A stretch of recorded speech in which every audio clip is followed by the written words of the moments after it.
Hello guys! Good morning! Nakakaloka! Welcome back to my channel! Ayan. Eto na guys, pagbibigyan ko na kayo, Charis.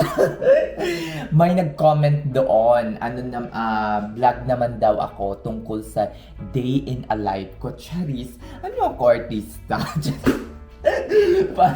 Para sundan ninyo, nakakaloka. Meron pang nag-PM sa akin, Hoy, ang tagal mo, nurse ka, ang tagal mo nang hindi nag-upload, mga ganyan. 2 araw lang, dapat araw-araw nag-upload ako at pina-update ko kayo sa buhay ko, Charis. Na-addict na kayo sa vlog ko, dahil merong mga subscribers na nagganon, nakakaloka. But anyway, nakakataba ng puso kasi meron pang isa na nag-screenshot. Dahil nagulat ako, dahil nasa ako, pinapanood ako sa big screen, sa TV, sa malaki niyang TV, nakakaloka. At hindi lang isa, ang dami niyo guys, hindi ko ma-imagine yung sarili ko na pag may makakita sa isang malaking screen or TV or projector. Ano bang meron? Charis, joke lang yan. Ayan, isasama ko na kayo. Pero hindi joke yung mga nag-PPM, nakakaloka. But anyway, sana may gwapo na mga nakasubscribe. Charis, joke lang yun. Anyway, sige guys, isasama ko kayo sa day in a life ko dito sa Amerika, 'di ba? Papakita ko sa inyo kung anong day in a life kapag nag-off ako dito sa Jomerica, mga inday. So ngayon, kakagising ko lang, late na ako gumigising, around 10 or 11 kasi alam niyo naman yung pasok ko is 12 to 12. So nakakauwi ko ng bahay ng around 1. Pero kapag off ako, mga inday, ino-off ko yung alarm. So natutulog ako ng, hanggat gusto ko. Hindi ako gumigising ng 9 or 9:30 para mag-prepare, mga ganyan. Ang ginagawa ko, ino-off ko yung alarm ko. So kung anong oras ako magising, yun na yun. Mga 10 or 11. Para makapagpahinga naman tayo sa katoxican. Cherries! Ayan, kunin ko lang yung kape ko, mang inday. Pak na pa. Mga 11 na.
Oring kumain, mga inday. Ay, meron pala. Meron akong i-shout out. I-shout out, hindi, advice lang sa isang nag-comment about kung maganda ba daw yung catering. Yes, maganda po ang catering. Bonggang-bongga, as in, nakakaloka. Sa mga patuloy pa rin nagtatanong kung nasaan state ako, state of, Nevada. Hindi, charos lang. Nasa state of mind pa naman ako, Charis.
Guys, kain tayo.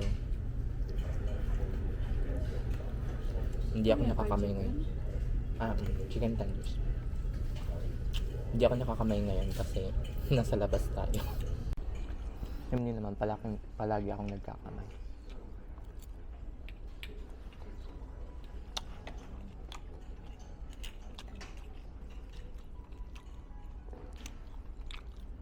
Nga pala, may nag-comment sa ano ko, sa isa sa mga videos ko, kung pwede daw pumunta siya dito ng ano, dito niya na daw i-process lahat. Maski wala pa siyang NCLEX. Meron kasi siyang ano, besh, B1, B2, parang tourist visa. Madali. Pwede siya mag-exam dito. Pero yung sinabi ko sa kanya, kung pwede lang, ipasa mo muna yung NCLEX tsaka IELTS para pag dito ka na, pwede kang maghanap ng employer mo. Pagkarating mo dito agad-agad. Kasi ano ba yung kasiguraduhan na makakapasa ka ng NCLEX agad-agad? Like, nung... Tourist visa ba siya? May tourist visa siya, multiple entry. Okay lang. Kung mayaman naman siya, marami siyang pera mag-exam. Sa bagay. Kasi, kung tourist ka, pagdating mo dito, hindi ka pwedeng magtrabaho. Yun lang kaya. So, kung gusto mo talaga makipagsapalaran using the adjustment of status from tourist into like green card, Mahirap ba? hindi naman mahirap.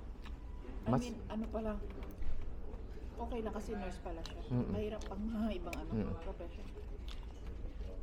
Okay lang yun. Pero, dapat, maganda tayo kung meron ka ng NCLEX kasi hindi mo talaga sigurado dahil na makakapasa ka. As in, walang kasiguraduhan kahit matalino ka pa.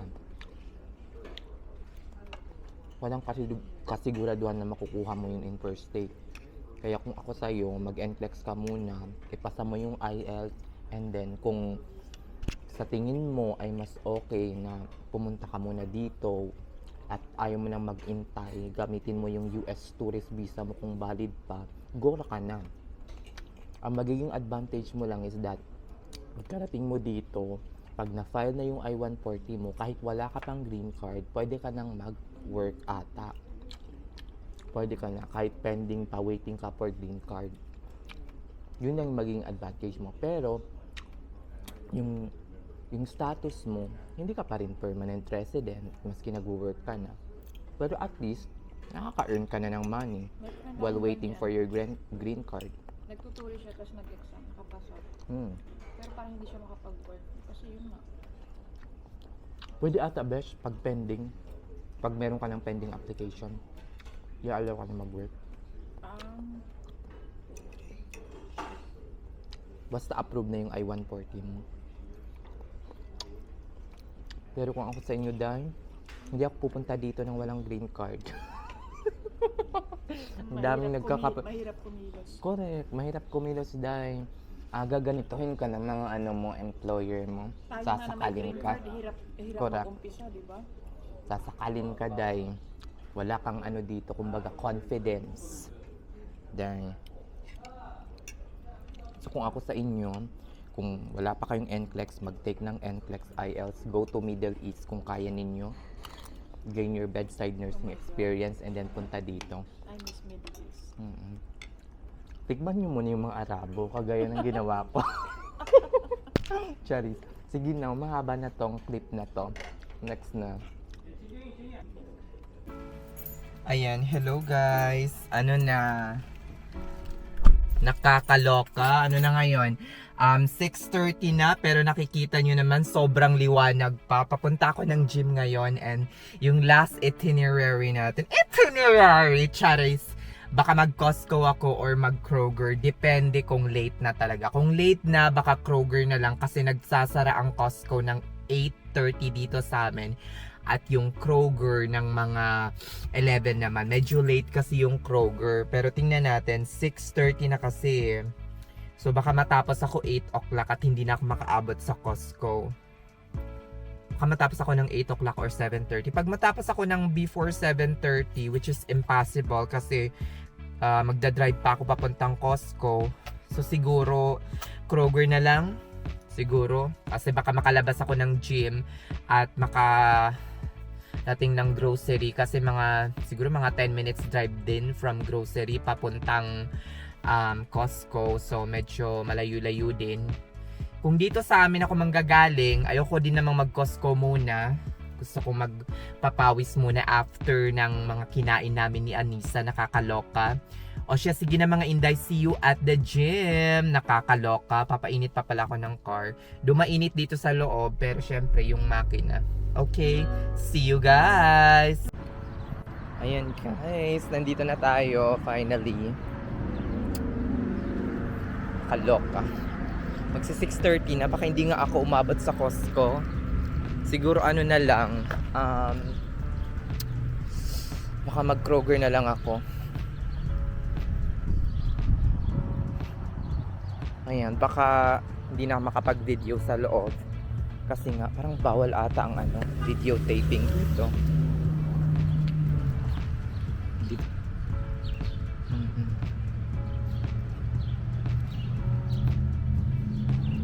Sayang, gusto ko pa naman makita niyo yung mga apam.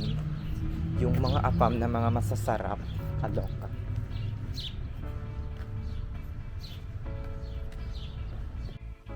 Ayan guys, after 1.5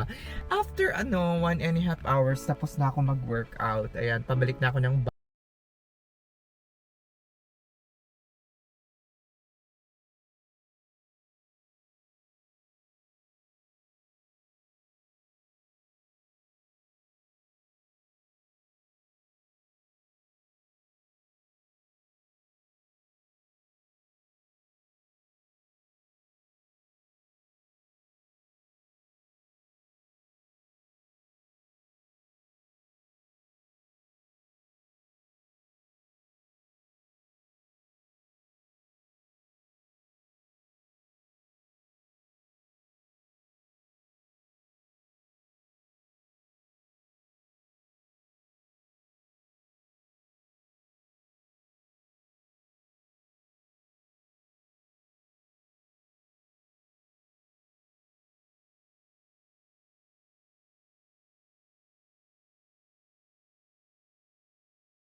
isang bulk ng chicken.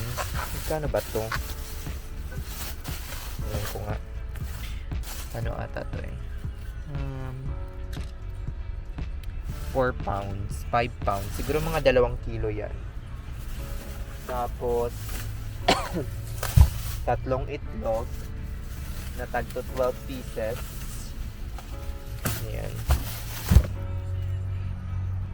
Para makita nyo naman ako. Tapos, 2 3 liters na tubig. Tapos, ano ba? Tsaka yung yung nagpamahal pala dito yung virgin. Yung olive oil na binili ko. $24 mga Inday. Ito yung nagpamahal talaga. Kung hindi naman kayo bibili at hindi naman kayo medyo healthy-healthyhan, ayan, $24 mga Inday. Hindi na ako gumagamit ng regular na cooking oil. As in, saan ba yung lagayin? Hindi na ako gumagamit nyo. Pero kung gumagamit kayo, mas mura yung mga nyo. Ayan. Mas mura yung magagastos nyo sa grocery ninyo. Siguro mga lang, sana inabot lang ako ng $40. Diba? Kaso, syempre, si Inday, Masyadong ano na ngayon. Masyadong healthy-healthyhan na. Abot ng $24. Nakasil pa nga yun eh. 'Di ba? Hindi na kasi ako gumagamit ng regular cooking oil, pero sa laki ng cooking oil na binili ko, kung regular cooking oil lang yung bibilhin niyo, like vegetable oil mga inday, so mga ano lang yun, mga $3 or $4 lang or $5 lang. Pero sa akin, $24 kasi nga healthy yan ang lola niya, charis. Sige na mga inday. Dito ko natatapusin kasi wala na akong iba-vlog pagka-uwi ko. Matutulog na lang, magluluto, and then yun lang. Ganun lang naman umiikot yung day off ko mga inday. Kung wala din namang nagyayaya na kumain o kaya lumabas ng ng Dayton, punta ng mga premium outlet, ganun lang. Kung walang travels, walang gala, yun lang. Yun lang talaga yung routine ko kada day off. Gigising, afternoon maglalaba, and then pupunta ng gym, and then pupunta ng grocery kapag wala ng pagkain. Ganun lang yung routine dito mga inday, nakakaloka, hindi masyadong mahirap, hindi masyadong komplikado. 'Di ba? For a person na single dito sa Amerika. Sana ay meron kayong napulot na aral, nakakaloka.